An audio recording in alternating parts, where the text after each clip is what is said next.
Kisah Aji Saka dan asal-usul aksara Jawa Hanacaraka. Dikisahkan pada suatu ketika berdiri sebuah kerajaan bernama Medan Kamulan. Kerajaan tersebut dipimpin oleh seorang raja yang jahat bernama Prabu Dewata Cengkar. Sang raja memiliki kebiasaan yang membuat rakyat Medan Kamulan sangat ketakutan, yaitu kegemaran sang Prabu untuk memakan daging manusia. Tidak ada yang berani menentang keinginannya. Setiap hari, Patih Junggul Muda harus sibuk mencari korban manusia untuk dipersembahkan kepada sang Prabu. Hingga rakyat Medan Kamulan berbondong-bondong mengungsi ke daerah lain menyelamatkan diri. Kabar tentang kekejaman Prabu Dewata Cengkar sampai juga ke sebuah desa bernama Desa Medangkawit. Di sana tinggal seorang pemuda sakti yang gagah berani bernama Aji Saka.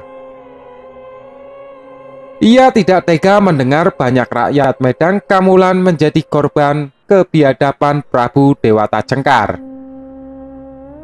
Akhirnya ditemani Dora dan Sembada, dua pengawal setianya, Aji Saka pergi ke Medan Kamulan. Sebelum tiba di Medan Kamulan, mereka singgah di sebuah pegunungan bernama Kedeng. Di sana Aji Saka berkata kepada Sembada, "Sembada, besok aku akan ke Medan Kamulan. Kutitipkan keris ini kepadamu. Jangan berikan kepada siapapun, karena aku sendiri yang akan datang mengambil keris ini." Keesokan harinya, pergilah Aji Saka melanjutkan perjalanan ke Medan Kamulan seorang diri.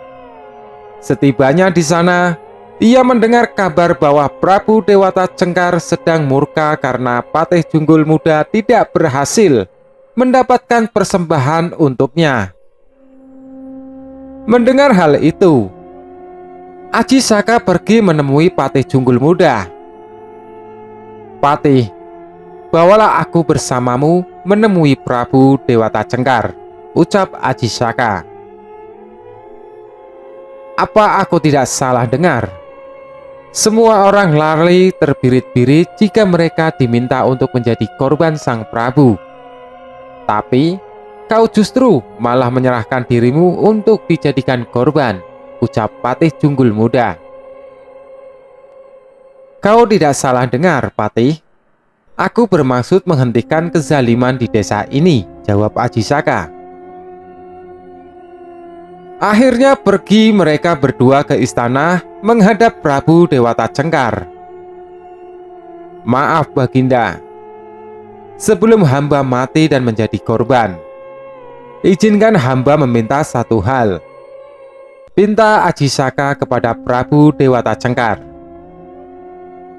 Dengan suaranya yang menggelegar, Prabu Dewata Cengkar berkata, "Cepat katakan, apa keinginanmu? Aku akan wujudkan keinginanmu karena aku sudah lapar sekali. Aku ingin mendapatkan imbalan tanah seluas sorban yang aku pakai ini," ucap Aji Saka. "Ketawalah Dewata Cengkar, itukah keinginanmu? Baiklah, sekarang coba kau rentangkan sorbanmu ke tanah. Aku pasti akan mengabulkannya," ucap Prabu Dewata Cengkar sambil tertawa terbahak-bahak mendengar permintaan Aji Saka. Sorban Aji Saka pun digelar. Namun tidak seorang pun menduga sorban itu sangatlah panjang. Luasnya melebihi kerajaan Prabu Dewata Cengkar. Ketika digelar, sorban itu membentang dari istana ke perkampungan penduduk, hutan, ke gunung, bahkan sampai ke lembah Nganggrei. Semua yang disaksikan hal itu tercengang. Mereka tidak menduga bahwa sorban yang dikenakan Aji Saka sangatlah panjang dan lebar. Berdasarkan perjanjian yang telah disetujui sebelumnya, Prabu Dewata Cengkar harus memenuhi janjinya. Itu berarti wilayah Medang Kamulan menjadi milik Aji Saka. Mengetahui hal itu, Prabu Dewata Cengkar marah soal kukan kepalang. Namun dengan membentangkan itu, tiba-tiba saja melilit tubuh Prabu Dewata Cengkar. Lilitan itu sangat kuat pun, apalagi meronta-ronta, kemudian tubuh Prabu Dewata Cengkar dilemparkan ke dalam laut selatan yang berombak besar. Dengan sekejap, tubuh raksasa itu hilang ditelan ombak yang ganas. Prabu Dewata Cengkar akhirnya mati di tangan Aji Saka. Kezaliman Prabu Dewata Cengkar berakhir.